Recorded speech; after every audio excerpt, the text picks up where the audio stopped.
Ya, halo semuanya, selamat malam. Selamat datang di acara Learn Online Nano Influencer sebagai tren baru di dunia influencer marketing yang diselenggarakan oleh Cohive Coworking Space bersama dengan Party Post. Sebelumnya aku ingin memperkenalkan diri dulu. Pertama, namaku Rehan dari tim event Cohive yang akan menjadi host kalian dan juga moderator pada Learn kali ini. Nah, topik kali ini itu membahas mengenai nano influencer sebagai tren strategi marketing. Banyak brand-brand yang menggunakan influencer untuk strategi marketing mereka. Karena di zaman digital sekarang ini tuh marketing melalui sosial media yang dipost oleh influencer mempunyai banyak dampak untuk brand itu sendiri. Nah, contohnya yang baru hari ini terjadi, yaitu kalau kalian sudah baca beritanya tentang Cristiano Ronaldo yang mengesampingkan produk Coca-Cola dan mengajak untuk meminum air mineral. Nah, dari itu saja itu sudah membuat Coca-Cola merugi sebesar 57 triliun rupiah. Nah, dari sini kita bisa lihat bahwa influencer itu punya power untuk mengatur crowd-nya itu sendiri. Lalu, sebelum kita membahas lebih lanjut lagi, saya mau menjelaskan beberapa informasi dan juga beberapa introduction dari Cohive. Next.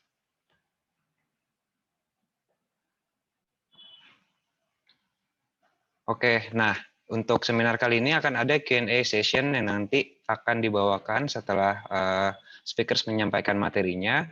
Tetapi ketika kalian ada pertanyaan selama penyampaian materi berlangsung, bisa langsung aja tulis pertanyaan kalian di kolom Q&A di bawah.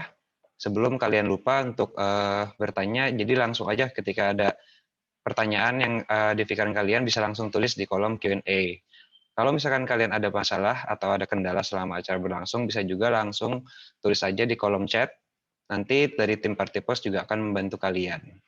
Next-nya. Nah, sekarang saya mau memperkenalkan apa itu Cohive. Cohive itu adalah perusahaan coworking space yang menyediakan ekosistem terintegrasi melalui coworking, co-living, co-retail, dan juga event space. Selain merupakan coworking space terbesar, Cohive juga merupakan community builder bagi para startup dan juga UMKM. Untuk saat ini, Cohive itu memiliki 26 lokasi, yang dimananya di dalamnya tuh ada sekitar hampir 10.000 individu. Lokasinya pun juga tersebar di kota-kota besar, seperti di Jakarta, Tangerang, Medan, dan juga Surabaya. Next.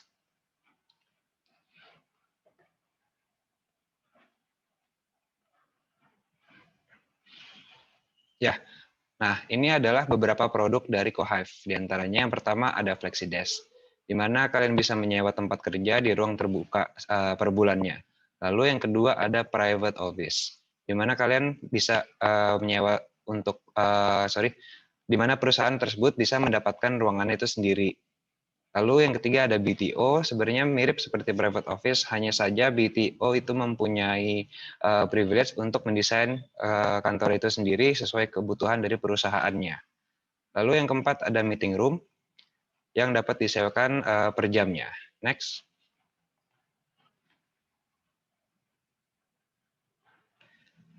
Produk selanjutnya yaitu ada co-living, yang dimana artinya itu kita seperti kos-kosan premium yang berlokasi di West Vista, Jakarta Barat. Lalu yang terakhir juga ada co-retail yang lokasinya ada di HQ Cohive, yaitu Cohive 101 di Mega Kuningan. Next.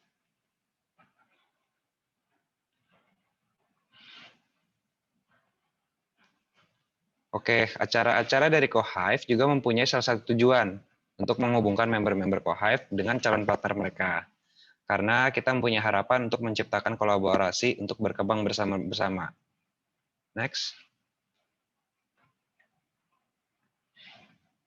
Nah, oke, tanpa berlama-lama lagi, kita akan lanjut ke sesi selanjutnya di mana kita akan membahas lebih dalam lagi mengenai nano influencer bersama dengan Pak Austin selaku influencer marketing strategis dari Party Post dan juga Mas Marvin selaku co-founder dari Connectpedia. Lalu mungkin aku bisa panggil dulu untuk sesi pertama oleh Pak Austin. Halo Pak. Halo, thank you Rehan atas waktunya.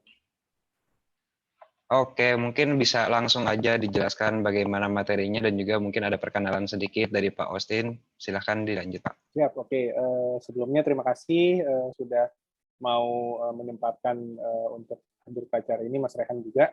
Dan terima kasih sudah mau membuat saya menjadi salah satu panelis di event ini. Oke, saya Austin dari Party Post Indonesia. Saya di Party Post itu lebih banyak membantu brand-brand untuk memberikan konsultansi untuk brand-brand yang ingin menjalankan influencer marketing campaign seperti itu. Nah, untuk Party Post sendiri buat yang belum pernah dengar, jadi Party Post itu adalah perusahaan teknologi di mana kami memiliki influencer marketing platform yang bisa membantu brand untuk connect dengan orang-orang atau influencers seperti itu. Jadi objektifnya di sini adalah membantu brand untuk ketemu dengan influencer yang tepat saat mau jalanin influencer marketing campaign seperti itu. Nah, Partipo sendiri saya in charge di Indonesia, di Jakarta. Headquarter kami ada di Singapura, ada juga servisnya di Malaysia, Taiwan, dan akan opening soon di Hong Kong dan Vietnam. Seperti itu. Next.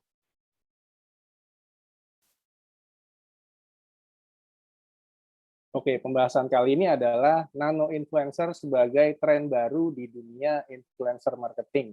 Apakah itu nano influencer dan apakah memang ini menjadi tren? Mari kita bahas dalam slide selanjutnya. Next. Oke, di sini yang mau kami bahas dulu adalah problem statement atau apa sih yang terjadi di masyarakat saat suatu brand itu mengkampanyekan produknya atau servisnya begitu. Jadi menurut survei ada sedikit lack of trust atau distrust atau ketidakpercayaan pada saat suatu brand mengkampanyekan produknya melalui advertisement platformnya atau melalui kampanye-kampanye di mungkin di sosial media atau di promotion channel yang lain gitu. Misalnya ada suatu brand yang mencoba berpromosi, kira-kira audiens atau target marketnya itu yang melihat iklan atau advertisement-nya mungkin ada sedikit tidak percaya gitu. Tidak percaya ini maksudnya kalau brand bilang produk itu bagus, kualitasnya bagus, mungkin produknya kalau dipakai nyaman atau mungkin harganya murah, itu karena brandnya sendiri yang ngasih statement, kemungkinan besar customer-nya belum bisa langsung percaya. Seperti itu. Itu problem statement yang terjadi saat ini. Next.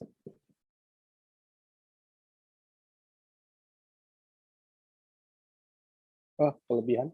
Slide sebelumnya.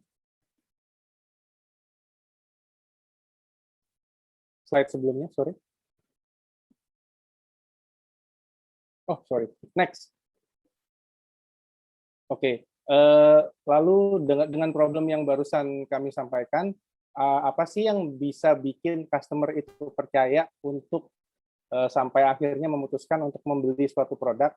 Itu menurut survei juga itu 90% mereka percaya dengan orang yang sudah mereka kenal.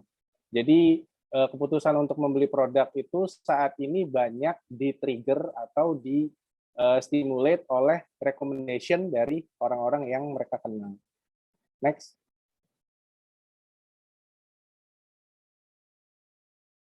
Kenapa influencer marketing itu penting? Kita nggak ngomongin nano influencer dulu, tapi dari influencer marketingnya dulu kenapa penting. Kalau dilihat dari slide sebelumnya, recommendation itu, sorry, slide-nya lompat. Halo, Tony, slide-nya sebelumnya dulu. Oke, kenapa influencer marketing itu penting? Karena seperti tadi yang kami sampaikan, customer itu akan terstimulate untuk membeli sesuatu berdasarkan recommendation. Seperti itu. Next aja. Oke, di sini kami juga mau menjelaskan biasanya problem apa sih yang dihadapi oleh brand pada saat mau menjalankan influencer marketing.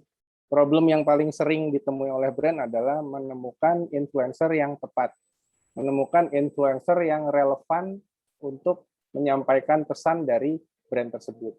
Kedua, problem yang biasa dihadapi brand adalah fake influencers. Dalam ini artinya adalah maksudnya influencer itu bisa diduga followernya mungkin ada yang beli atau fake atau robot gitu kan. Terus yang nomor 3, problem yang biasa dihadapi oleh brand adalah brand terlalu fokus milih influencer berdasarkan jumlah followers. Jadi semakin banyak jumlah followers itu harusnya semakin oke campaign-nya gitu. Dibanding fokus untuk engagement-nya seperti apa, kontennya relevan atau tidak gitu. Jadi kebanyakan brand itu fokus ke jumlah follower kalau untuk milih influencer. Next.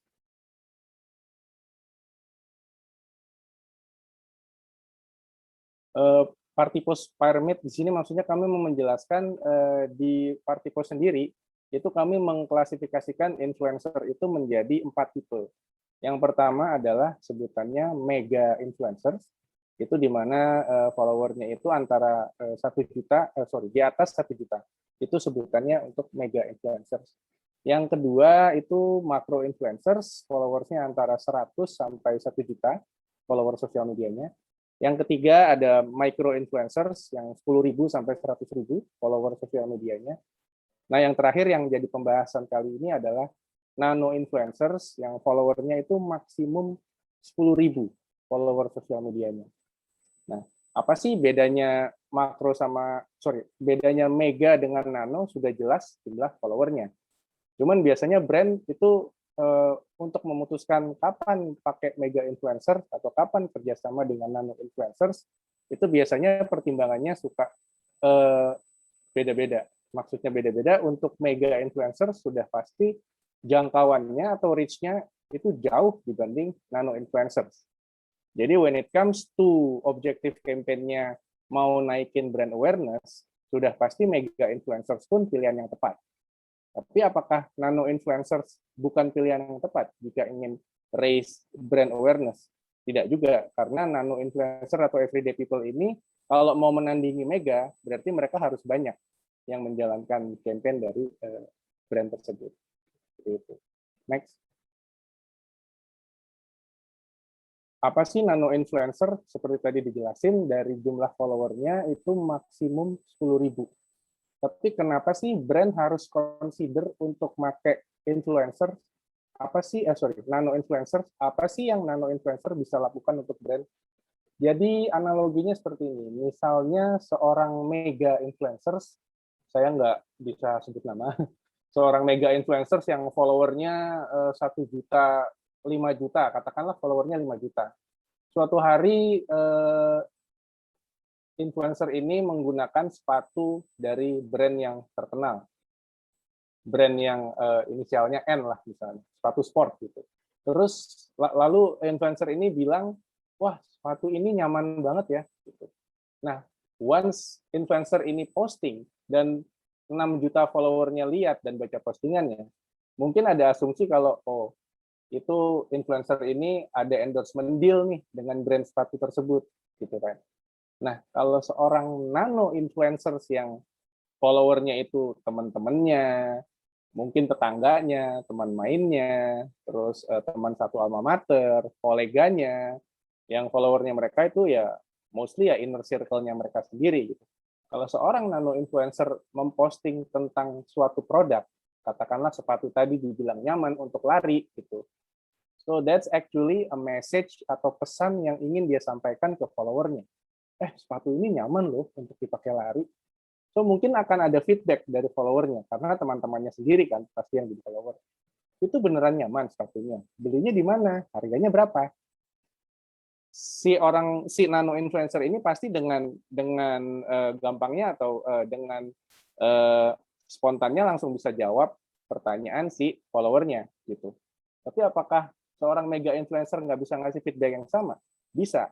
Tapi dengan 6 juta follower, komennya mungkin ada 1.000 atau 2.000 komen. Mungkin dia cuma bisa jawab 5 komen pertama atau 10 komen pertama. Gitu. Jadi di sini yang mau kami tekankan adalah seorang nano influencer, kedekatan dengan followernya itu beda dengan seorang mega influencer. Gitu. Jadi di sini yang mau di highlight adalah engagement-nya beda nih yang dihasilkan oleh si nano influencers dengan si mega influencers. Next. Oke, the right influencers for the right target audience. Ini masih seputar gimana sih milih influencer yang tepat untuk bisa jalan dengan brand gitu kan. Gimana sih cara brand untuk menentukan itu adalah influencer yang tepat untuk menyampaikan produk saya ke followernya mereka atau ke target audiensnya si brand. Nah, sebenarnya dari sisi brand itu pasti kalau brand punya suatu produk atau brand mengeluarkan satu produk baru atau ada fitur baru dalam produk tersebut, pasti brand ingin mengkomunikasikan ke audiensnya kan. Dan setiap fitur baru atau produk yang ingin dikomunikasikan tersebut, pasti brand sudah menentukan target audiens seperti apa yang ingin ditargetkan. Misalnya brand yang punya produk susu bayi. So yang ditargetkan kira-kira ibu-ibu muda usia 25 sampai 30.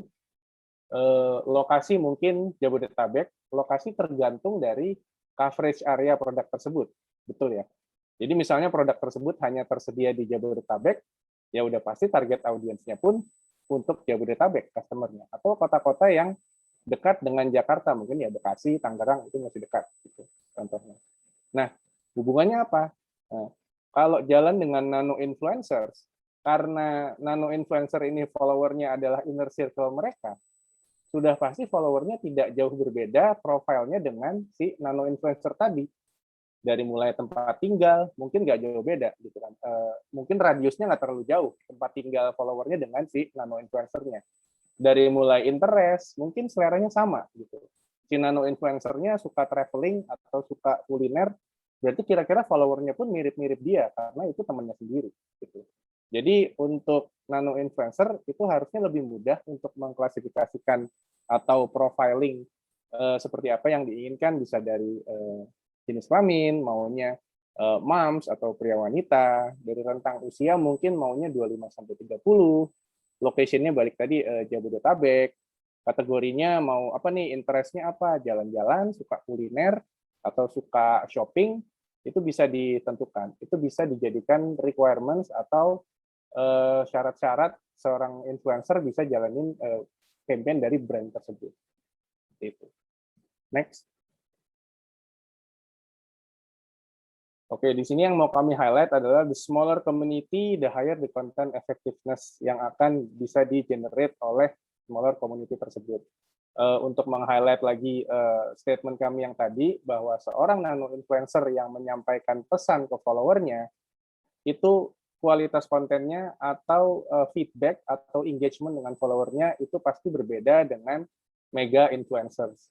Mega influencers pada saat menyampaikan konten atau suatu pesan itu powernya ada di jangkauannya yang luas karena followernya banyak. Tapi seorang nano influencer itu kedekatan dengan followernya sudah pasti berbeda dengan seorang mega influencer. Next. Nah, di sini kami mau kenalin lebih jauh tentang Party Post. Kenapa sih Party Post berbicara di sini tentang nano influencer? Sedikit banyak tadi sudah saya jelaskan bahwa memang Party Post ini bisnisnya adalah kami provide solution untuk influencer marketing platform. Jadi kami adalah perusahaan teknologi yang punya influencer marketing platform yang bisa membantu brand untuk connect dengan influencers, khususnya nano influencer. Next.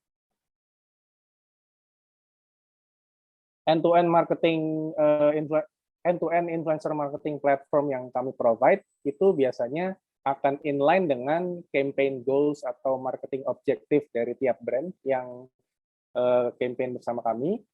Itu kami bisa ngebantu kalau emang objektifnya awareness, traffic driving, consideration, atau objektifnya sampai ada purchase dari audiensnya, atau mau ada loyalty program atau brand ambassador, itu bisa jalan lewat Party Post juga. Nah, untuk campaign platform itu biasanya brand juga suka nanya, kalau jalan dengan Party Post itu campaign-nya nanti ada di sosial media apa ya? Instagram, Facebook, Twitter, TikTok, atau empat-empatnya? Nah, jawabannya adalah Party Post itu connect dengan individunya. Apapun sosial media yang mereka punya, jadi kami itu terhubung dengan orangnya, bukan dengan sosial medianya. Jadi tiba-tiba ada yang mau jalan, di Party Post influencernya ada yang punya YouTube channel nggak ya? Ada. Di Party Post ada yang punya TikTok nggak ya? Apalagi karena lagi booming, lagi trending. Ada yang punya Instagram nggak ya? Ada. Ada yang punya Facebook nggak ya? Instagram aja punya, apalagi Facebook yang udah duluan, gitu kan. Nah, Terus influencer data platform, di sini kami bisa classified influencer itu berdasarkan, tadi sudah saya jelaskan, berdasarkan gender, jumlah follower, rentang usia, dan interest. Jadi kalau mau ngasih requirements atau persyaratan influencer seperti ini loh yang bisa jalanin campaign brand saya, itu bisa di-classified berdasarkan ini tadi, gender, follower, rentang usia, dan interest. Seperti itu. Lalu untuk platformnya sendiri, karena kami perusahaan teknologi, kami provide dashboard untuk brand itu bisa melakukan review konten yang mau diposting oleh si influencernya. Jadi sebelum nano-influencer ini posting ke sosial media, kontennya itu harus dapat approval dulu dari si brandnya. Gitu. Next. Nah, untuk case studies itu kami banyak case studies yang sudah kami jalankan dengan beberapa brand ya. Alhamdulillah sudah cukup banyak ya, ada dari kategori fashion, beauty, F&B, FMCG, technologies, dan financial company juga sudah. Kami sudah jalan dengan banks, insurance, dan beberapa produk ada FMCG, beauty, dan fashion juga sudah jalan. Next. Statistics of party posters. So, party posters ini adalah sebutan untuk influencer yang gabung ke party post. Kami nyebutnya party poster gitu. Jadi bukan orang yang suka party, tapi party poster ini adalah sebutan untuk influencer kami yang gabung di app-nya. Jadi sejak 2018 di Indonesia itu ada 24.000 pengguna app dan ada kenaikan signifikan sejak bulan Mei 2021 itu ada 490.000 pengguna app Party Post. Jadi untuk di highlight lagi, Party Post ini adalah perusahaan teknologi yang punya mobile app, gitu kan. Jadi influencer yang tergabung di kami itu mereka itu masuknya kayak app user seperti kayak kalian punya app-nya Shopee, ya kebutuhan kalian kalau ke Shopee atau Tokopedia itu kan mungkin mau belanja atau mau jadi penjual gitu kan. Oh, maaf saya nyebut brand gitu. So, untuk gampang neranginnya ya kan. Nah, kalau masuk ke Party Post itu berarti tujuannya mau nyari campaign, mau jalanin campaign, mau dapat offering campaign dari brand gitu. Nah, statistiknya lagi untuk gender itu kami mayoritas di perempuan, di female. Untuk rentang usia itu mayoritas di rentang usia 18 sampai 24. Nah, untuk tiering breakdown itu memang 94% nano influencers. Dan cuma 5% yang micro dan hanya 1% makro influencers yang join ke app-nya Party Post. Seperti itu. Next. Nah, ini tampilan app-nya. Jadi kalau hadirin mau coba ngelihat app-nya bisa install lewat Google Play Store, lewat Apple Store bisa. Di situ kalian harus install dulu, lalu register, isi data diri, nanti ditanya gendernya apa, usianya berapa, terus hobinya apa, terus mungkin ditanya domisilinya apa, lalu keesokan harinya mungkin akan ada polling, ditanya-tanya, kalau weekend sukanya ngapain sih, main biliar, berenang, atau karaoke, itu suka ditanya. Tujuannya apa? Tujuannya untuk meng-capture profiling dari masing-masing pengguna app-nya Party Post. Jadi kalau ada brand yang punya kriteria khusus untuk jalan dengan influencers yang modelnya seperti apa, at least kami sudah punya datanya. Gitu. Ayo silakan di install. Ada banyak penawaran campaign kita di app-nya Party Post. Oke, next. Nah, kebetulan nih katanya di session ini saya harus berlama-lama nih, soalnya mau ngasih special package.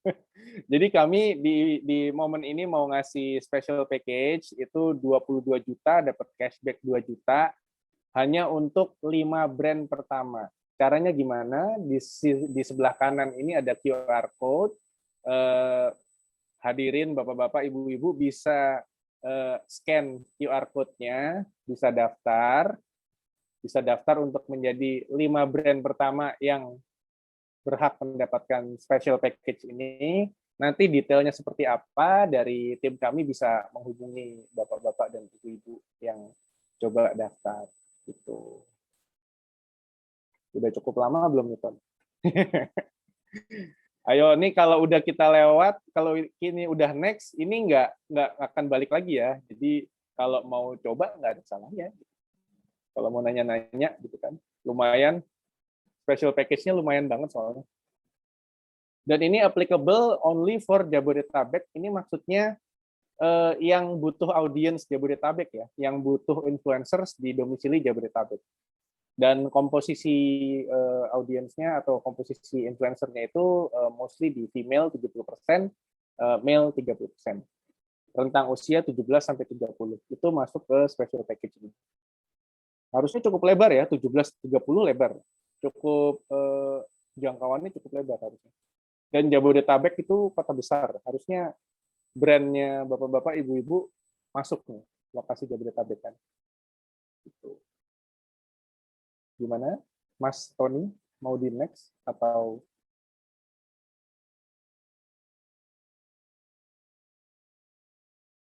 Oke, terima kasih sudah menyempatkan waktunya mendengarkan presentasi saya. Nama saya Austino. Di sini ada email saya austino@partipost.com. Kalau ada pertanyaan melalui email, boleh silahkan lempar email bapak-bapak dan ibu-ibu ke saya. Nanti saya tangkap. Terus nomor telepon saya ada di bawah juga, itu 0819 0813 7713. Bisa follow juga akun sosial media kami di LinkedIn, Facebook, dan Instagram. Oke, mungkin saya kembalikan ke Rehan. Thank you atas waktunya. Thank you Pak Austin atas penjelasannya. Penjelasannya sebenarnya sudah jelas banget bahwa seorang nano influencer itu punya engagement itu tinggi banget gitu, karena followersnya mereka itu masih dalam inner circle mereka gitu ya Pak Austin ya. Lalu next-nya itu kita bisa langsung masuk ke sesi kedua bersama speaker kita, yaitu Mas Marvin Ade Santoso selaku co-founder of Connectpedia. Halo Mas Marvin, apa kabar? Baik, selamat malam Mas Rehan. Selamat malam Mas Marvin, silakan mungkin bisa langsung aja dijelaskan bagaimana materinya. Oh ya, ketika ada yang mau bertanya bisa langsung aja tulis di kolom Q&A ya, karena biar langsung aja nanti ada pertanyaan di situ. Oke. Terima kasih, silakan Mas Marvin. Ya, suara saya jelas ya? Ya, jelas kok, aman-aman. Oke, aman. Oke, influencer. Jadi terima kasih Co-Hive dan Partipost telah mengundang kami dari Connectpedia untuk bisa sharing. Jadi untuk kali ini, kesempatan pada malam hari ini kita akan ngobrol. Tadi kan sebetulnya topiknya adalah nano influencer, tapi karena mungkin ku kasih angle yang berbeda, jadi kita ngomong tentang influencer dan hubungannya sama brandnya kita. Jadi kalau teman-teman di sini punya brand, itu kan pasti bertanya-tanya, aku punya brand, butuh influencer nggak ya? Kenapa aku harus butuh influencer dan efeknya apa sih? Nah ini mungkin aku kasih sedikit insight bagi teman-teman sekalian supaya bisa lebih insightful lagi. Jadi next mungkin.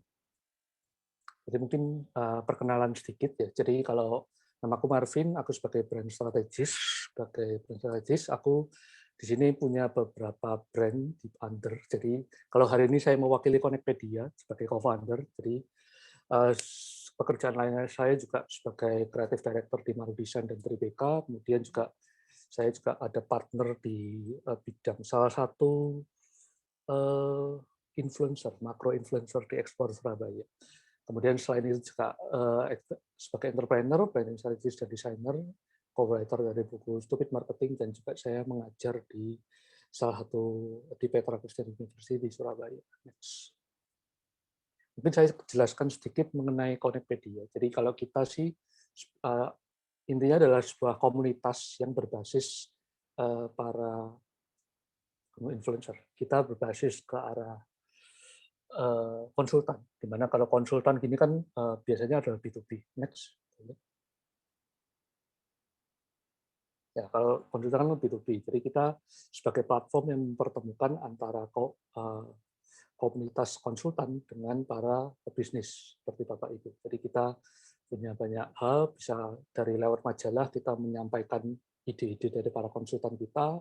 Kemudian kita ada kopi darat di komunitas kita, baik itu di Jakarta, kita bekerja sama dengan AMA Jakarta, dan di Surabaya kita ada PD Community yang ada di Surabaya. Next, mungkin. Nah, mungkin ku refresh sendiri, kalau teman-teman di sini sudah tahu tentang marketing, sudah tahu tentang influencer, mungkin ku balik sedikit tentang branding. Jadi pertama, apa itu sih branding? Branding itu kalau teman-teman tahu bukan sekedar ngomong aku A, tapi branding adalah sebuah proses. Jadi kenapa kok kita bisa sebut sebuah proses? Bukan yang instan, bukan yang pom-pom, bukan gorengan. Kalau yang sekarang kan tren tuh saham gorengan, koin gorengan, dan sebagainya, yang langsung tiba-tiba naik. Tapi kalau ngomongin branding, itu sebuah proses, sebuah perjalanan. Kenapa? Karena kalau kita lihat gambar di kanan, itu kita lihat bahwa kalau kita ngomong marketing, itu dari kita sendiri. Itu gambarnya kan kayak cowok yang sedang merayu cewek. Aku mencintai kamu, aku seorang pencinta, aku mencintaimu apa adanya, bla bla bla. Dari sisi marketing, dia yang ngomong. Tapi kalau dari sisi telemarketing, itu kan via telepon aja. Bedanya cuma itu. Kalau dari yang gambar ketiga, itu adalah public relation, itu adalah orang lain yang ngomong. Nah, public relation ini mungkin banyak disangkut pautkan dengan yang namanya influencer, di mana kalau orang lain yang ngomong, justru orang yang kita mau jadi sasaran kita lebih percaya, karena bukan orangnya langsung yang ngomong, tapi orang lain atau pihak ketiga yang ngomong bahwa orang itu adalah orang yang baik atau orang yang sangat mencintai. Kalau advertising kita akan sering tahu kalau advertising itu tahunya mungkin pasang billboard, pasang iklan di TV yang selalu repeat. Jadi kuncinya adalah dia selalu repeat di awal, repeat terus. I'm a great lover, I'm a great lover. Yang bawah ini adalah graphic designer. Potong. Jadi kalau yang bawah itu graphic designer, di mana kalau ngomong graphic designer kita bicara dengan bahasa gambar, bahasa visual. Kalau aku mencintai kamu, gambarnya hati, dan sebagainya. Nah, yang kanan paling bawah ini adalah akumulasi dari semua itu. Jadi kalau tadi ada proses marketing, ada telemarketing, ada public relation, ada advertising. Nah, yang terakhir itu adalah branding, di mana si cewek itu sudah mengerti, oh ternyata kamu itu mencintai aku. Jadi dia sudah menangkap pesannya, dan dia memaknai pesan itu sangat dalam. Nah, proses dalam sebuah branding ini yang sangat mungkin banyak dinamikanya di lapangan. Next. Nah, kalau teman-teman di sini yang suka baca buku, yang senang baca branding atau senang bicara tentang marketing dan sebagainya, saya sarankan mungkin bisa baca buku The Brand Gap. Di sini Martin Neumer banyak sekali memberikan perumpamaan yang sangat enak untuk kita mengerti tentang branding. Jadi kalau dibahasakan, branding adalah gut feeling dan value seseorang terhadap produk, service, atau organisasi. Gut feeling itu kayak eureka. Nah, ini brand yang top banget misalnya. Brand coklat nomor 1 apa? Kopi nomor 1 apa? Kopi apa? Ya, dia ada gut feeling, ada perasaan tertentu yang mungkin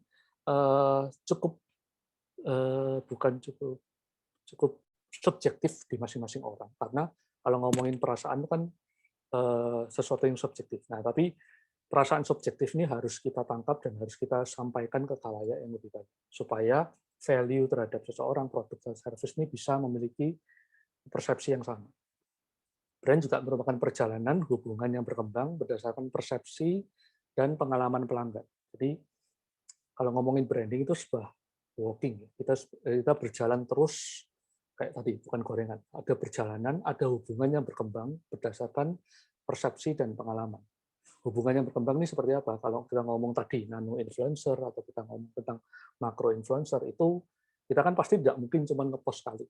Kita pasti ada repeat, ulang itu beberapa kali supaya audiens kita lebih yakin, audiens kita lebih nyaman dan menghasilkan persepsi yang bagus dan pengalaman yang bagus terhadap brand. Enaknya nano influencer mungkin kalau dia punya hubungannya berkembang, kalau dia follow semua influencernya, maka dia akan merasa semua orang akan tahu tentang brand itu dan semua orang ngiming-ngimingi dia tentang brand itu. Itu mungkin salah satu teknik nanti dalam penggunaan nano influencer. Next. Nah, pengalaman pelanggan itu sekarang kan kita bisa cek nih, kita bisa lihat secara langsung melalui apa? Melalui sosial media. Kalau ngomongin branding tadi mungkin sifatnya mungkin bisa lebih sosial media, bisa mau offline, bisa mau online, bisa mau via apapun lah. Karena branding itu sifatnya lebih ke fundamentalnya. Tapi kalau kita hari ini kan spesifik ngomong tentang sosial media, di mana yang kita posting biasanya di sosial media kan adalah sebuah pengalaman, sebuah perjalanan kita masing-masing, entah itu dari kita sendiri atau nano influencer itu sendiri ataupun makro influencer di dunia ini maupun di dunia maya. Next. Nah, perjalanan ini kita harus lihat dari data. Kita lihat dari data bahwa di tahun 2021 ini kita lihat bahwa YouTube is number one social media in Indonesia. Jadi kalau ngomongin YouTube, dia dilihat oleh 93% orang yang menggunakan sosial media. Jadi ya, hampir 100%. Semua orang pasti lihat YouTube yang pakai sosial media. Yang kedua ada WhatsApp, kemudian ada Instagram, yang mungkin Partipos banyak mention bahwa Instagram salah satu platform yang oke. Tadi ada YouTuber juga ya, ada YouTuber juga. Kemudian Facebook, Twitter, Messenger, Line, LinkedIn, TikTok. Nah, TikTok ini 38%. Loh, ini kok cuma kecil, cuma 38%. Ya, karena masih baru juga. Dan kalau dilihat dari sebelumnya di tahun 2020, TikTok ini masih sekitar 10-15%. Dia meloncat 100%, jadi 30, hampir 40%. Dimana kalau ngomongin growth-nya setinggi itu, maka ya mungkin another big player habis ini. Karena mostly kan sekarang banyak yang pakai adalah genset. Kalau ngomongin YouTube mungkin segala umur ya, dari tua sampai muda semua pasti nonton YouTube. Tapi kalau TikTok kebanyakan pasti genset yang pakai. Tapi akan berangsur-angsur menjadi salah satu yang terdepan juga. Next mungkin. Nah, tadi seperti yang dikatakan Mas Austino bahwa kalau kita tahu tentang brand, kita jangan lupa kita lihat siapa sih target kita. Target kita adalah Gen Z kah? Target kita milenial kah? Gen X kah? Atau gimana? Kenapa ini penting? Karena pemilihan nanti untuk pemilihan nano influencer itu akan juga berpengaruh. Jadi misalnya kita banyak punya produk untuk Gen Z, ya mungkin lebih cocok platformnya adalah kebanyakan TikTok mungkin yang banyak dilihat oleh anak-anak Gen Z. Tapi kalau kita punya produk ini goalnya bukan untuk anak Gen Z ini produk untuk mama-mama tua misalnya, mama umur 40-50. Apakah pakai TikTok ya? Mungkin kita bisa pakai Instagram atau mungkin pakai Facebook atau pakai yang lain, YouTube mungkin, yang mungkin lebih relevan dengan target market kita. Jadi pahami masing-masing kita dari brand supaya tahu bahwa target audiens kita adalah target audiens yang tepat untuk nano influencer tertentu. Gitu. Next. Ini contoh ya, kalau misalnya ini contoh, aku kasih contoh yang makro aja, yang besar-besar tuh, kalau dia nge-tweet, biasanya kan nge-tweet yang biasa-biasa, ya nge-tweet biasa aja mungkin sudah viral, atau sudah jadi omongan banyak orang. Itu ciri khas dari makro, tadi yang sudah Pak Austino sudah berikan, bahwa kalau si Panji nge-tweet, yang dulu kan kasusnya yang 0044 itu ya viral, semua orang membicarakannya. Tapi sama Arnold juga dia ngomong ART bla bla bla, semuanya akan ngomong dengan satu message, dia bisa memviralkan itu untuk ke khalayak yang banyak. Nah, itu kan kalau ngomongin tentang makro. Nah, efeknya bagi nano apa? Berarti kan nggak perlu pakai nano nih, makro aja sudah cukup. Ternyata tidak. Nanti aku akan kasih contoh di belakang. Next. Mungkin cuma contoh-contoh aja. Ya, orang pada dasarnya tidak mau dijuali sesuatu di sosial media. Mereka mau brand mereka dekat dan mengerti keadaan mereka. Jadi kalau teman-teman di sini punya brand, lokal brand atau lagi bangun sebuah brand, jangan sekali-sekali terlalu obsesif untuk jualan. Karena kalau di sosial media kan namanya sosial media, kita bersosialisasi. Jadi jangan sampai kita pesannya cuma jualan, terus kayak kalau kita ketemu sama orang yang sering ngomongnya jualan, terus kan kita lama-lama bete. Jadi ya kalau di sosial media kita harus bisa behave seperti orang di sosial media. Jangan kita behave seperti ada misalnya kita ada di dalam toko kita yang selalu kita ayo beli beli beli beli. Itu mungkin kalau di toko cocok. Tapi kalau di sosial media kita menggunakan kebiasaan di toko, kita gunakan itu di sosial media, maka hal itu akan membuat orang bete. Orang males ini dia ngomongnya jualan terus jadi ya enggak mau, dia tidak akan mau untuk melihat kita lagi di sosial media. Jadi jadilah brand yang dekat dengan mengerti keadaan mereka. Iya. Bagaimana sih caranya ngerti dan dekat dengan brand kita bisa dekat dengan mereka? Next. Bukan nggak salah. Nah, salah satu caranya ini mungkin trik yang bisa dipakai oleh semua brand harusnya, bahwa brand kita harus menjadi relevan dengan audiens kita atau target market kita.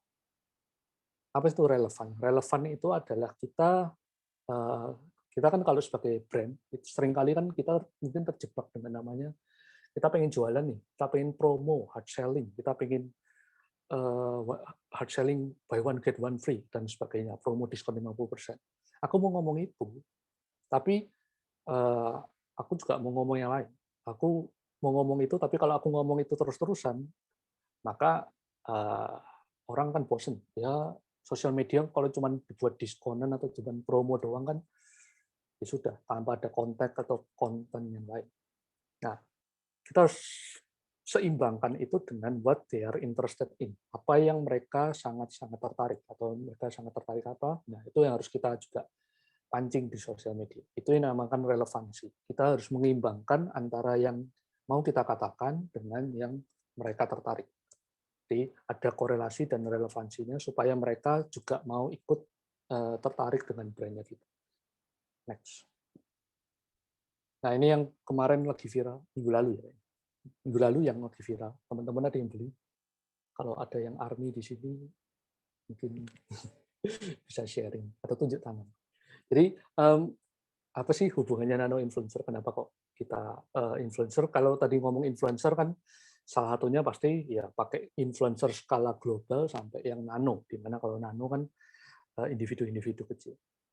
Berkaca di konteksnya di McD versus XBTS ini, kita tahu bahwa McD meng-hire bekerja sama dengan BTS untuk membuat sebuah menu baru, menu nugget dengan packaging ungu yang sangat-sangat cantik dan sangat-sangat digandrungi oleh ARMY. Kemarin kalau kita sempat lihat beritanya kan sampai macet di mana-mana dan sebagainya. Nah, yang key point-nya adalah di poin berikutnya, di next slide.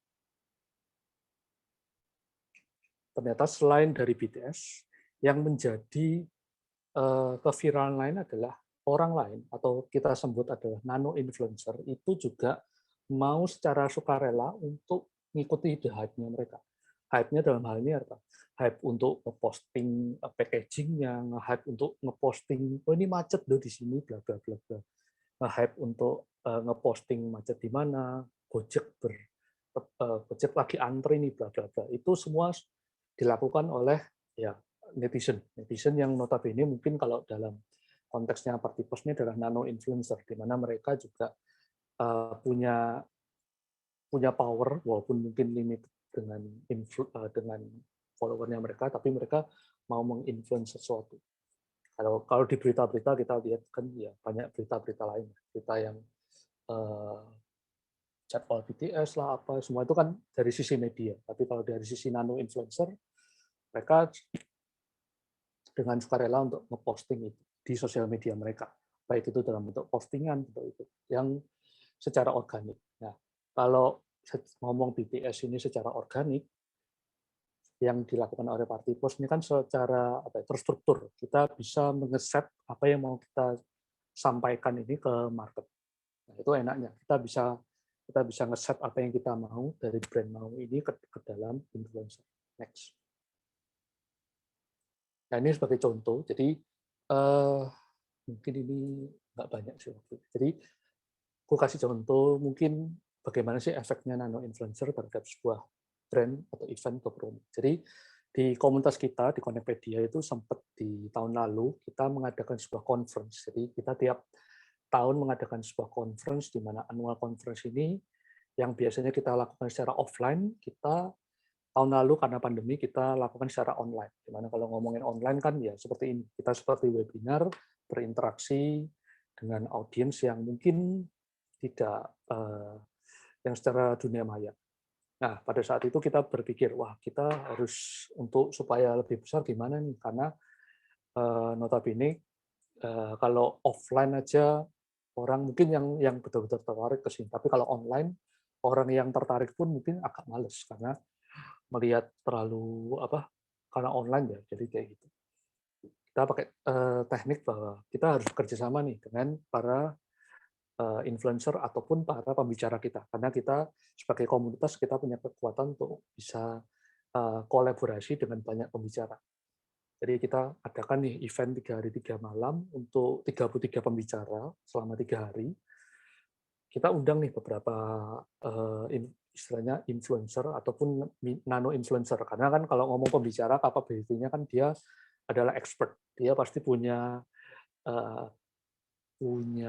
follower atau dia punya pengikut, orang yang suka dengerin dia, suka melihat dia dan sebagainya. Kita bekerja sama dengan mereka.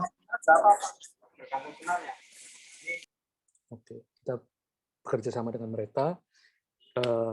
Jadi ada kalau di sini ada Daniel Suryadi dari Wir Group, kemudian ada Leo dari Riblat, kemudian ada CEO-nya Cohive, ex-CEO-nya Cohive yang dulu kita pernah undang.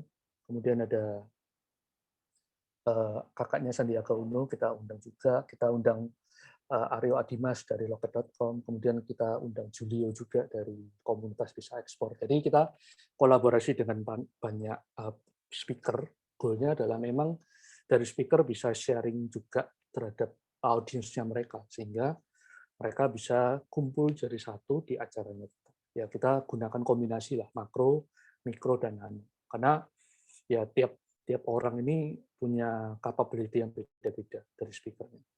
Di hari H ternyata kita bisa mendapatkan more than 600 people yang daftar ke kita, dan selama 3 hari kita event lancar semua, dan hasil dari event kita donasikan ke Palang Merah Indonesia. Karena jadi kombinasi dari brand terhadap nano influencer itu kalau kita bisa combine secara tepat, kita bisa menghasilkan sebuah impact yang lebih besar. Jadi tidak harus brand kita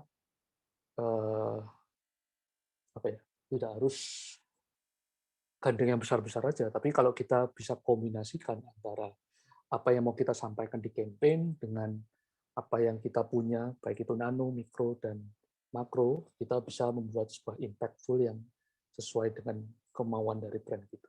Itu sih, itu dari kita Connectpedia. Contoh terakhir mungkin dari study case yang kemarin minggu lalu coba saya next yang iseng-iseng saya coba lakukan. Jadi kebetulan saya kan punya lagi partnership dengan salah satu sebuah akun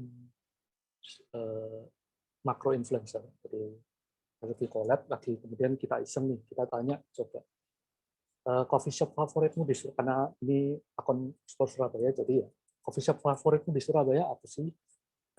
Jadi kita sebagai makro, kita make a lead, kita coba lead some conversation, kita coba buat sebuah conversation, kita sebuah cerita yang pada akhirnya direspon oleh para nano. Ini follower kita, ya follower kita mostly ya follower yang ya follower 1.000, 2.000 dan sebagainya, yang ya kita nggak tahu karena ini random banget. Jadi nano influencer make their opinion. Jadi mereka dengan aktif untuk memberikan opini mereka terhadap coffee shop favorit mereka di Surabaya. Dan banyak menyebutkan ya mungkin antara brandnya mereka sendiri atau brandnya yang biasa dia suka dan sebagainya. Hal itu membuat traffic menjadi ramai.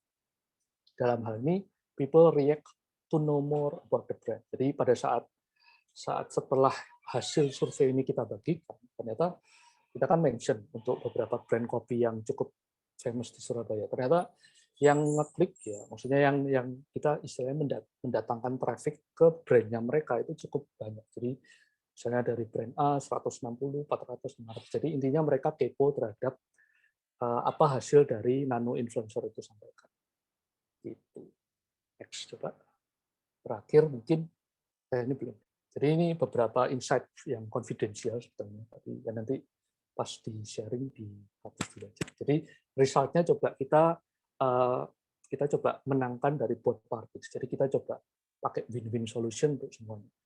Jadi audience bisa tahu tahu lebih tentang kafe-kafe di Surabaya, kafe brand bisa mendapatkan traffic-nya mereka, kemudian kita sebagai Explore Surabaya mendapatkan traffic dan engagement dari audience. Jadi kalau kemarin kita sempat melihat dari insight-nya, ya insight-nya grow-nya banter banget, karena memang pada saat ini ya memang orang lagi nyari kafe-kafe yang baru lah, karena di Surabaya banyak sekali bermunculan kafe-kafe baru yang menjamur di kota Surabaya. Impression-nya kita naik tinggi dan sebagainya. Nah, garis merahnya kalau di sini lebih ke arah mungkin Party Post juga bisa mengakomodir ya, bahwa sebetulnya kalau penggunaan nano influencer itu bisa meleverage apa yang kita punya. Jadi brand dengan nano influencer atau mungkin dengan campaign yang tepat juga bisa meleverage sebuah momen, di mana kalau momen ini bisa ditangkap oleh brand, maka brand ini cukup punya power untuk bisa naik lebih tinggi lagi. Next mungkin.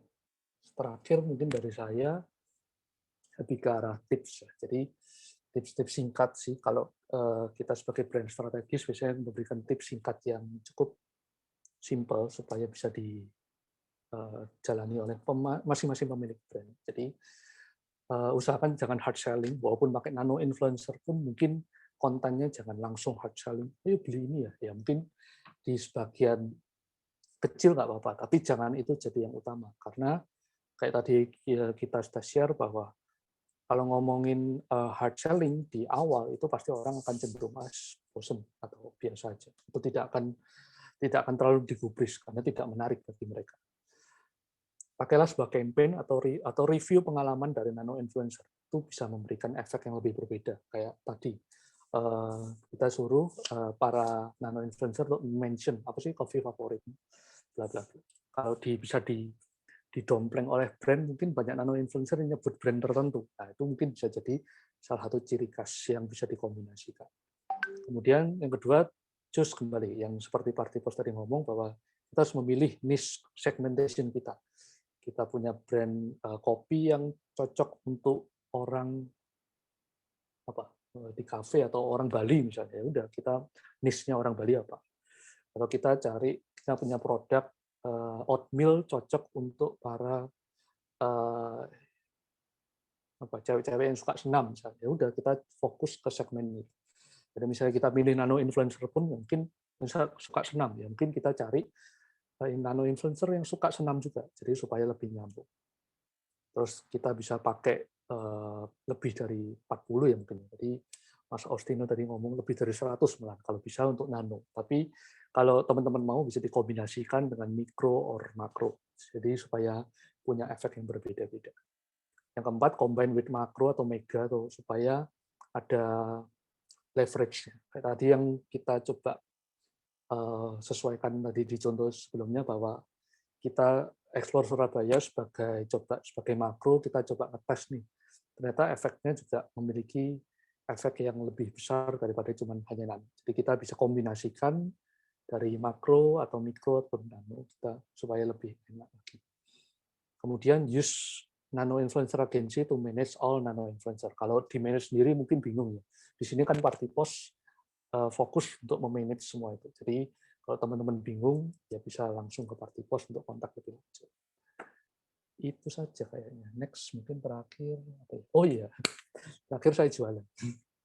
Terakhir saya jualan. Ini tidak jualan, ini lebih karena kita bagikan secara gratis. Jadi teman-teman di sini yang bertanya nanti, yang pertanyaan terbaik akan dipilih oleh tim Party Post dan saya untuk bisa mendapatkan tiket webinar minggu depan. Jadi karena di Connectpedia kita fokusnya adalah memberikan edukasi dan memberikan edukasi kepada UMKM maupun ke pemilik bisnis. Di 25 Juni ini kita ambil tema Grow Your Business tentang entrepreneur marketing, dan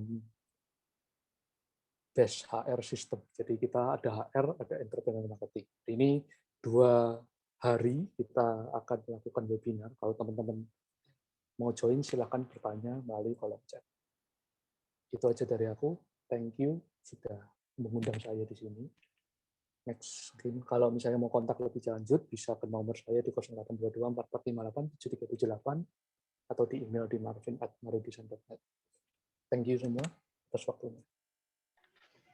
Oke, thank you Mas Marvin atas penjelasan materinya. Itu juga ternyata di akhir tadi ada sedikit hadiah ya untuk bisa join ke webinar dari Connectpedia. Benar. Tadi syaratnya udah jelas ya untuk bisa mendapatkannya itu kalian langsung aja tanya ke kolom Q&A, nanti dari tim Party Post dan juga Mas Marvin sendiri akan menunjuk pertanyaan yang terbaik, siapa yang kira-kira akan memenangkan tiket untuk webinar tersebut. Oke, lanjut kita bisa masuk ke sesi Q&A. Dari aku yang udah terima itu udah ada sekitar 6 pertanyaan. Lalu yang aku bisa langsung aja kali ya baca pertanyaan yang pertama dari Dian Priandra. Halo, nama saya Rian. Saya punya brand frozen food. Selama ini saya melakukan campaign melalui FB Ads, IG Ads, dan juga SEO. Dari situ order yang saya dapat cukup lumayan. Jujur saya belum pernah dan belum terlalu yakin jalan dengan campaign dengan para influencer. Kira-kira apakah kalau saya kombinasi SEO dengan influencer, kira-kira bisa boost penjualan saya? Oke, mungkin bisa langsung dijawab dari Pak Austin dulu ya. Boleh? Oke, Oke, terima silakan kasih. Bapak. Ya, oke. Suara saya jelas kan ya? Rehan? Ya, jelas kok, jelas. Jelas ya, oke. Oke, terima kasih atas pertanyaannya dari Mas Rian ya. Mas Rian ini punya brand frozen food, udah jalan campaign melalui Facebook Ads, Instagram Ads, dan SEO. Oke, belum terlalu yakin campaign dengan para influencers. Terus pertanyaannya sebenarnya kalau dikombinasi SEO dengan influencer, kira-kira bisa boost penjualan atau tidak? Oke, kalau harusnya brand juga semua tahu ya kalau jalanin strategi campaign itu ada milestone atau tahapan yang harus mereka hit terlebih dulu gitu. Misalnya kalau brand baru berarti objektifnya apa? Ya awareness. Misalnya habis awareness itu apa? Butuh traffic atau pengunjung atau pembeli gitu kan. Setelah itu baru ke salesnya, ke penjualannya. Nah, kalau pertanyaannya bisa nggak dikombinasi SEO dengan influencer itu bisa boost penjualan atau tidak? Kalau memang objektifnya langsung penjualan, at least SEO ini kan bisa bantu naikin awareness juga kan. SEO kan berarti mungkin pada saat search kata kunci tertentu itu naik di search engine-nya Google, terus mungkin langsung diklik terus lari ke landing page-nya, mungkin website-nya atau mobile app-nya atau platform apapun itu yang jadi landing page-nya. Jadi kalau pertanyaannya apakah bisa dikomunikasikan dengan influencer, jawaban saya sih bisa. Bisa. Itu caranya gimana? Jadi influencer itu kan balik lagi tadi ke party post. Party post itu kan connect dengan individunya, bukan ke platform sosial media. Jadi harusnya kalau mau jalan sama party post nih, Mas Rian nih, harusnya nanti influencernya dipilih yang punya blog. Gitu. Jadi kalau influencernya ini punya blog, influencernya adalah seorang blogger, so harusnya bisa dikomunikasikan dengan strategi SEO. Itu sih jawabannya. Harusnya cukup simpel ya. Oke, terima kasih Pak Ostino. Mungkin Mas Marvin ada yang mau ditambahkan atau gimana Pak? Mungkin nambahin sedikit, kalau saya kuncinya kalau di apakah kombinasi SEO dan influencer itu bisa boost penjualan, ini agak panjang, tergantung dari campaign-nya. Jadi kalau dari saya lebih penting adalah pesan campaign yang mau diangkat seperti apa. Kalau memang pesan campaign-nya cocok dengan target audience-nya dan bisa masuk ke kedengarannya merdu lah di hadapan target audience, maka media apapun sebetulnya bisa dipakai. Saat ia pakai influencer dan SEO itu bisa. Jadi kembali ke campaign apa. Kalau campaign-nya betul-betul rapi dan bisa engage dengan target audience kita, maka itu bisa lebih cepat untuk komen. Karena kalau SEO dan influencer kan medianya. Jadi menurut saya bisa banget tergantung dari campaign. Oke, terima kasih Mas Marvin. Ternyata emang campaign itu juga berpengaruh banget buat bisa lanjut ke selanjutnya tuh kira-kira akan ada rencananya seperti apa untuk melakukan sebuah campaign-nya. Oke, kita lanjut ke pertanyaan selanjutnya yaitu dari Abdullah Emir Pramudia. Bertanya untuk Mas Ostino nih. Saya ingin bertanya apakah kemunculan influencer di Indonesia secara umum, terutama nano-influencer, sudah mencapai titik jenuhnya atau belum? Hal ini karena banyaknya ada keluhan dari masyarakat mengenai perilaku influencer itu sendiri. Terima kasih sebelumnya. Silahkan Pak Ostino. Oke, sebenarnya pertanyaannya cukup bagus ya, cukup makro sekali ya. Ini bisa panjang kali lebar ngomong. Jadi kalau kita mau tarik ke ini paling kalau ngomongin titik jenuh berarti mohon maaf saya harus ngomongin budget advertising di 2020. Kita nggak usah sebut nominalnya. Katakanlah yang saya dapat itu datanya 70% budget iklan itu masih di-spend ke TV dan conventional channels. Gitu. Jadi sekitar 30% itu di digital marketing. Gitu. Nah, 30% di digital marketing ini nominalnya luar biasa, masih banyak, bisa sampai triliun sebenarnya. Dan katakanlah 1% itu untuk influencer marketing aja, untuk spend budget ke influencer marketing aja. So kalau 1% aja udah sampai titik jenuh, kalau saya rasa sih belum sih. Gitu. Tapi kalau di sini pertanyaannya ukuran titik jenuh itu dari apa nih? Banyak influencer bikin review seolah menyesuaikan salah ya. Pertanyaannya perilaku ya, perilaku. Oke. Nah, titik jenuh ini indikatornya apa? Banyak keluhan dari masyarakat mengenai perilaku influencer itu sendiri. Nah, saya kurang paham sih perilaku influencer itu sendiri seperti apa ya maksudnya. Mungkin Pak bantu jawab. Jadi insight mungkin kalau saya lihat dari pertanyaannya karena Mbak Abdullah ini atau Mas Abdullah. Ya, ini banyak ya, di sosial medianya bahwa sosial media ini isinya influencer. Oh, ini dijawab nih. Perilakunya influencer yang berlebihan. Perilaku influencer yang berlebihan itu maksudnya saya lagi nyari korelasi antara perilaku influencer dengan influencer marketing mencapai titik jenuh. Saya lagi mungkin kayak ini sih, kalau akun lebih ke arah ya minta gratisan atau selalu memamerkan kekayaan. Minta gratisan atau berulah di publik. Oh, oke. Oke, kalau kita nih, kalau saya sih jawabnya agak pamer kekayaan di publik. Oh, oke, paham. Balik kalau pembahasan tentang nano influencer sih seperti yang saya jelaskan tadi. Jadi sebenarnya nano influencer ini kan orang biasa ya. Kami nyebutnya aja sih everyday people sih. Everyday people atau orang biasa. Jadi ya saya punya Instagram, follower saya 1.100, ya saya masuknya nano influencers gitu. Kalau saya mau berulah di publik, berarti saya memalukan diri saya sendiri di inner circle saya. Nanti kalau saya mau ngajak main teman-teman saya, nggak ada yang mau lagi. Jadi harusnya sih kalau ngomongin nano influencers, attitude seorang attitude seorang influencer yang nggak ramah pas diminta foto bareng. Baik. Nah, itu sih yang inisialnya ya, nggak perlu sebut nama ya, itu lagi heboh soalnya kemarin ya. Kasus yang itu kan orang tersebut hitungannya makro influencers. Sorry. Kayaknya mega influencers deh karena followernya sempat turun. Jadi makro. Gitu. Jadi kalau yang nano influencer sih harusnya ya sama seperti saya lah, nggak berani berulah lah, karena followernya juga teman-temannya sendiri, bahkan keluarganya sendiri gitu. Jadi kalau berulah nanti dikucilkan gitu sama teman-temannya sendiri. Gitu. Harusnya sih titik jenuh sih harusnya belum. Kalau ngomongin titik jenuh sih harusnya belum, karena planning untuk menuju beberapa campaign yang consider untuk menuju ke influencer marketing itu lumayan banyak. Di Partipos sendiri, kami jalanin, kalau boleh buka dapur sedikit, kami jalanin 200 campaign per bulan.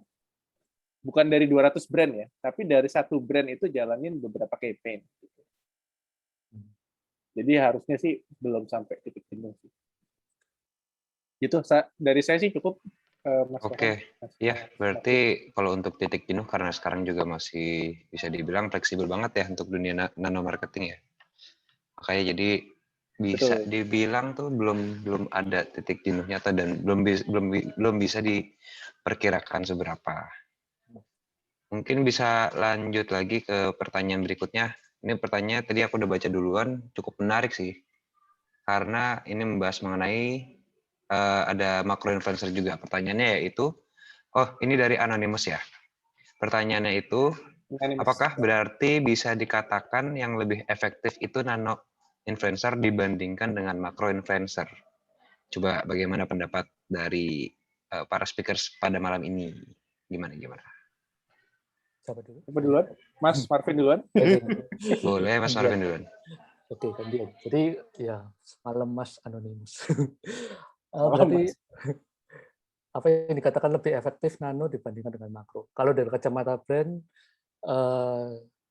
harus dikombinasikan karena kita tidak tahu dari mana si audiens kita tuh berasal dari mana.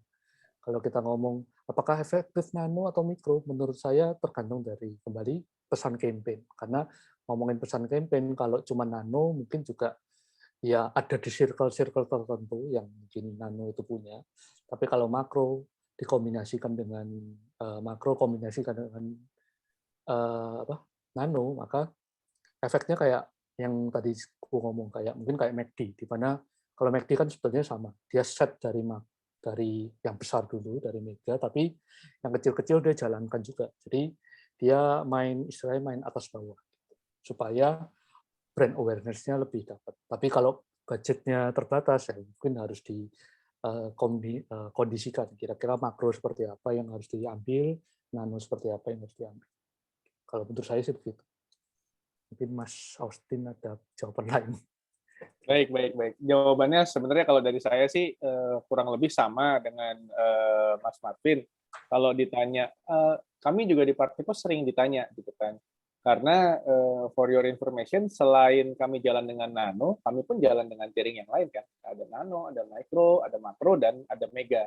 Jadi pembicaraan di sini, topik pembicaraan di sini kan mau ngomongin nano influencers. Tapi apakah Partipos against mega dan celebrity influencers? Tentu tidak. Gitu. Karena mereka bagian dari everyday people juga sebenarnya.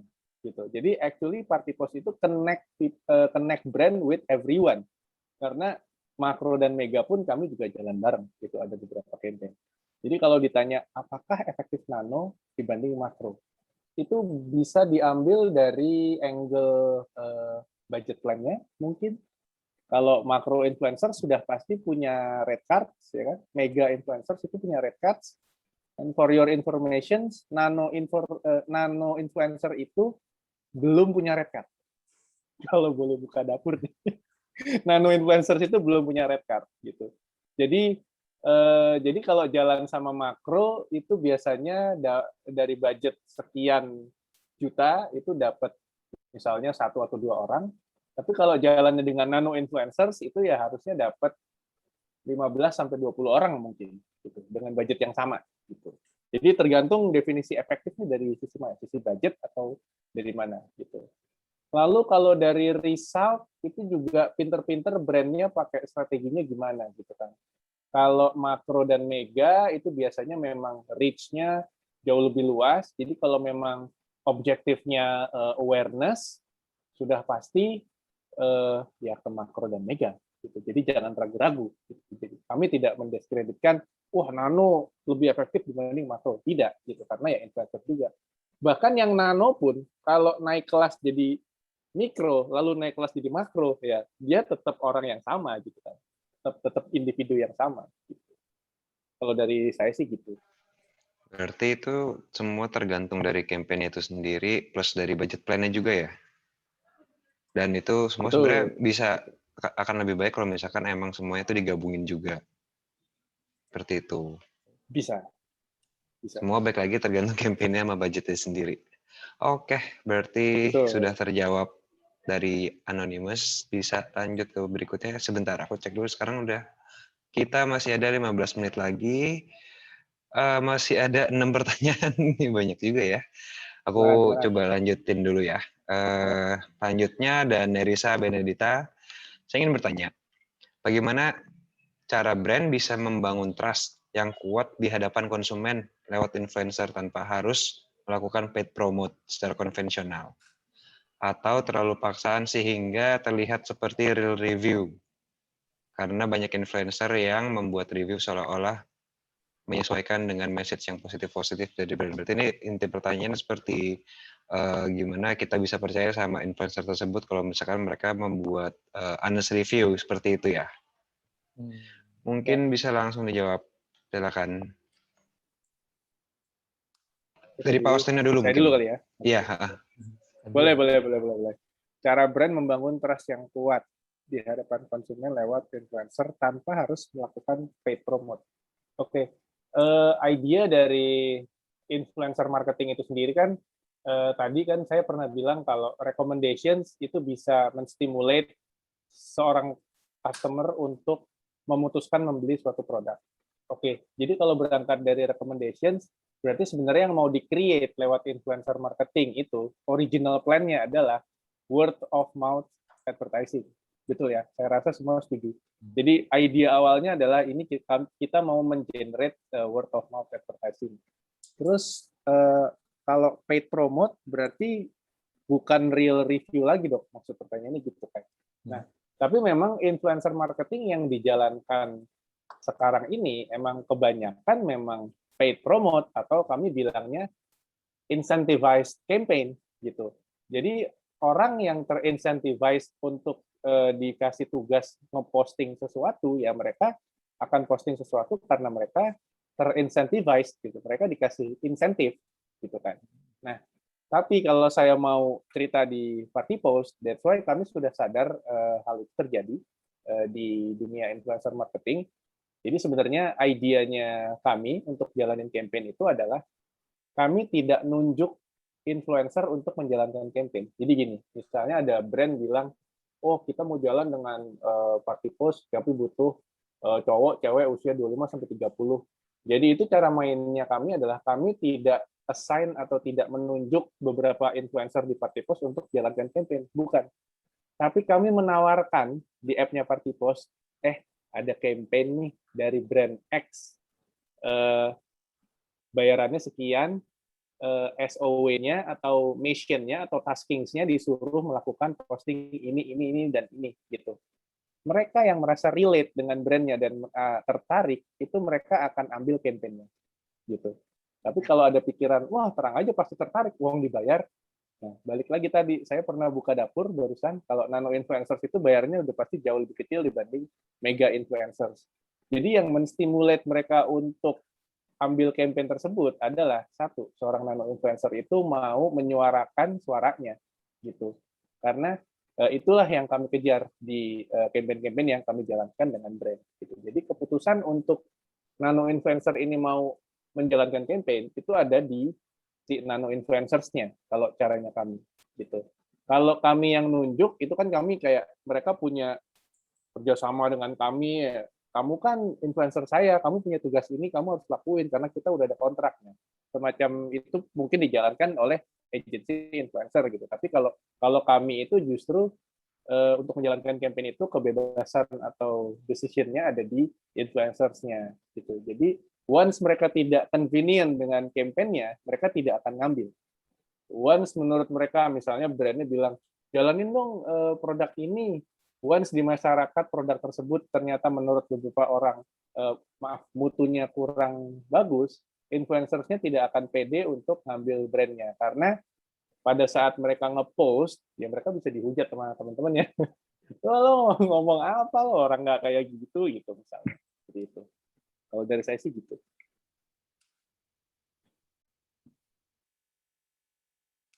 Mungkin bisa dari Mas Marvin. Ke Rehan. Kalau saya mungkin Mas Marvin nambahin dikit lah, bicara Kalau Boleh. ngomongin tadi kalau pakai apps-nya Partipos, menurutku itu salah satu solusi yang oke banget. Jadi influencernya, nano influencernya yang mau sendiri untuk pakai brandnya atau mungkin melaksanakan campaign-nya gitu.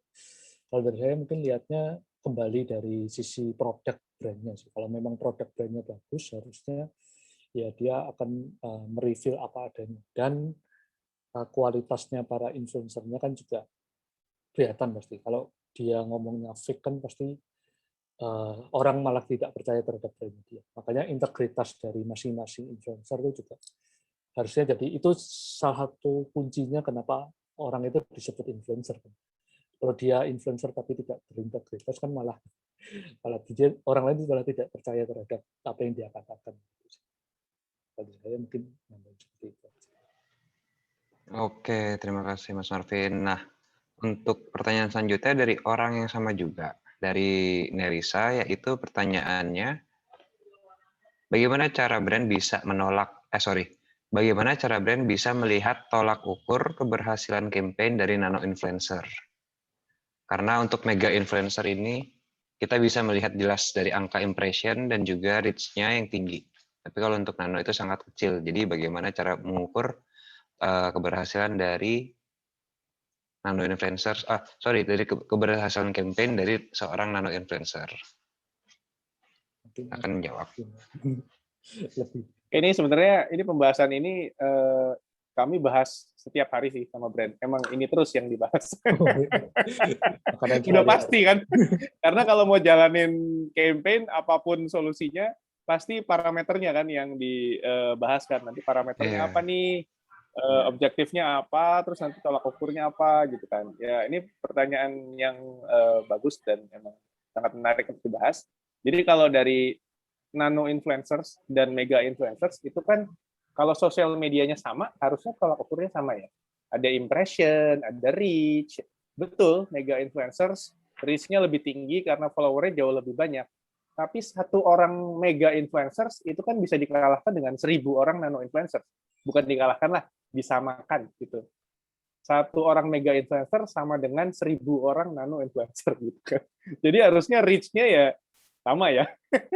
Jumlah reach-nya harusnya sama kalau digabungin 1.000 orang digabungin satu orang mega gitu. 1.000 orang nano gabung satu orang mega. Nah, parameter lain mungkin tergantung objektif campaign-nya juga. Kalau emang awareness, berarti yang jadi tolak ukur adalah kalau brand-nya ini jalan dengan 1.000 nano influencers, berarti harus ada 1.000 post, 1.000 number of post gitu kan. Berarti nanti impression-nya berapa, total follower-nya berapa gitu. Dan yang pasti yang harus di-track itu juga engagement ya harus di-track karena itu menentukan kontennya relevan atau tidak dengan audiensnya. Lalu engagement rate sudah pasti juga di-track juga ya. Gitu. Itu sih kalau dari aku. Atau mungkin mau ada, kalau nano influencers ya, misalnya brand ini punya website dan nano influencers-nya mau dikasih tugas untuk ngedrive traffic ke website-nya si brand gitu. Nano influencers ini karena mereka nggak punya red card, mereka bisa kok kita minta naruh URL kalian di profile bio-nya di Instagram. Taruh dong nih di profile bio kalian, mau ya. Tapi kalau seorang mega influencer pasti punya red card sendiri tuh untuk naruh URL di profile bio-nya ya, which is valid. Aku juga kalau udah jadi mega, bayar berapa lu mau naruh URL di profile gua gitu kan. Valid gitu. Jadi ya bedanya itu. Mungkin kalau aku nambahin lebih ke arah ini sih. Sama tadi lebih ke engagement rate ya. Kalau nano mungkin harusnya punya engagement rate yang lebih tinggi. Bisa dilihat harusnya kalau teman-temannya komen atau teman-temannya langsung mereaksi terhadap postingan dia kan, biasanya itu terjadi conversation antara brand dan antara influencer dan audiensnya dia. Itu ya yang mungkin bisa diukur lebih ke arah engagement rate-nya sih. Kalau impression pasti istilahnya ya tadi kalah lah. Impression satu orang mega bisa jutaan mungkin ratusan ribu, tapi kalau nano kan kecil, tapi engagement rate-nya yang lebih diperhitungkan kalau menurut saya. Oke, terima kasih atas jawabannya Mas Marvin dan juga Pak Austin. Waktu semakin menipis, mungkin ini adalah pertanyaan terakhir. Sorry banget kalau misalkan ada pertanyaan dari teman-teman semua yang belum bisa kami jawab. Pertanyaan terakhir ada dari Anastasia. Bagaimana cara menghadapi para KOL yang menaruh rate card-nya tinggi? Karena beberapa kali saya temukan rate card-nya nano influencer lebih tinggi daripada micro influencer. Bagaimana tanggapannya? Terima kasih. Silakan Bapak Ini berarti Austin. Austin aja. boleh, Yang boleh. paham, Yang paham red card. yang paham. Oke, ya, bagaimana menghadapi KOL yang menaruh red card tinggi? Nomor satu, ya ditawar. Kalau nggak bisa nawar, tapi kalau nano itu red card-nya lebih tinggi dari micro, mungkin seorang nano ini adalah KOL. Ya, harusnya hadirin juga tahu bedanya KOL dengan influencers ya. Kalau KOL itu kan key opinion leader itu biasanya mereka yang punya expertise atau keahlian dalam bidang tertentu kan. Contohnya dokter. Dokter itu KOL. Jadi once dokter ini bilang, kalau kamu minum buah, kalau kamu makan buah ini, kamu akan bisa lompat tinggi. Nah, kita harusnya percaya tuh, karena yang ngomong dokter, gitu kan. Jadi dia punya keahlian di bidang tertentu. Kalau seorang nano ini adalah seorang KOL, harusnya memang dia punya red card. Karena apa yang dia omongin, kalau emang relevan dengan bidangnya, itu pasti powerful banget. Walaupun followernya masih di piring nano. Tapi kalau nano-nano yang bukan KOL, yang influencer, itu biasanya mereka belum punya red card. Kenapa? Karena kalau punya red card ya mendingan ke mikro dan makro gitu kan. Jadi kalau ngobrol sama party post sih harusnya nggak ada red card-nya. Mereka tidak punya red card ya. Saya bukan bilang mereka nggak ada harganya, tapi mereka tidak punya red card yang di-provide ke kliennya gitu, ke brand gitu. Kalau mau campaign sama saya, harga saya segini. Tidak ada. Jadi memang budget itu kalau sama Nano, kontrolnya ada di brand. Mau ngasih berapa terserah, tinggal mereka mau ambil atau enggak. Kalau nggak mau ambil ya mungkin kurang mau ditinggiin lagi rate-nya gitu. Itu kalau dari saya sih gitu. Oke, terima kasih. Langsung lanjut, Mas Marvin. Seperti udah nggak sabar juga untuk ngejelasin. Kalau budget mungkin saya nggak terlalu sampai paham gimana. Tapi lebih ke arah, kalau ya tadi sama, kalau dia punya expertise, mungkin dia budget karena dia expertise-nya dia. Itu satu. Kalau kalau lebih tinggi, aku belum pernah nemuin sih sampai yang lebih tinggi. Yang apa mikro lebih, nano lebih tinggi daripada makro. Tapi ya, kalau misalnya nemu ya mungkin bisa ditawar atau mungkin bisa cari yang lain. Karena kalau ngomong nano, istilahnya kan pilihannya lebih banyak daripada mikro. Gitu. Kecuali dia expert. Itu aja sih. Thank you. Oke, terima kasih Mas Marvin dan juga Pak Austin. Itu pertanyaan terakhir untuk seminar pada malam ini. Mungkin nanti kalau ada yang mau bertanya bisa langsung aja kontak Mas Marvin atau Pak Austin di sosial media dari Connectpedia dan juga Partipos. Mungkin nanti akan bisa langsung dijawab. Lalu untuk sesi terakhir kali ini akan ada, sorry bisa next Mas Tony.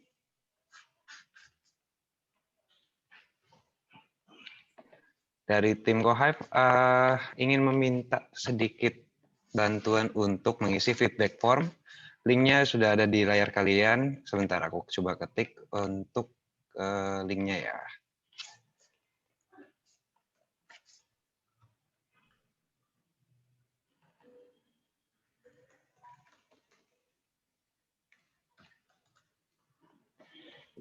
Oke, itu linknya itu bit.ly/partipos/fdbck. Kami dari tim Cohive meminta bantuan untuk mengisi feedback form ini demi kelancaran di event-event berikutnya.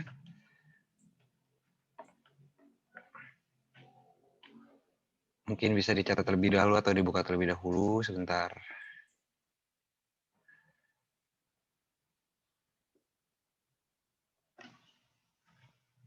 Oke, kalau begitu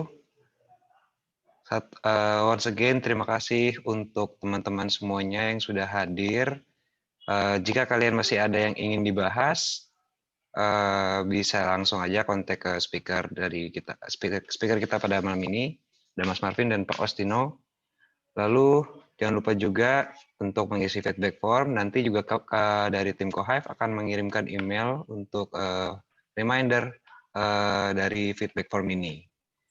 Lalu terima kasih juga untuk para speaker kita yang keren banget hari ini udah menjelaskan materinya secara jelas dan juga menjawab semua pertanyaannya secara jelas banget ya, teman-teman. Lalu juga kita berharap semoga pada malam ini acaranya dapat bermanfaat untuk kita semua, kita mendapatkan insight baru, kita bisa mendapatkan knowledge baru mengenai nano influencers dan juga strategi marketing.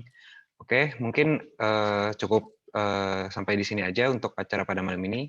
Saya sekali lagi ucapkan terima kasih kepada kedua speakers dan juga teman-teman semua yang sudah menyempatkan hadir pada acara pada malam ini sampai dengan jam 8:30. Sepertinya sangat antusias sekali ya, dari pertanyaan-pertanyaannya pun juga banyak banget yang belum dijawab. Oke, kalau begitu saya Rehan dari tim Event Cohive mengucapkan pamit undur diri. Sampai jumpa di acara-acara berikutnya. Dan jangan lupa stay safe dan juga stay healthy ya teman-teman. Bye-bye. Thank you Thank you guys. semua. Thank you guys. Thank you. Bye-bye.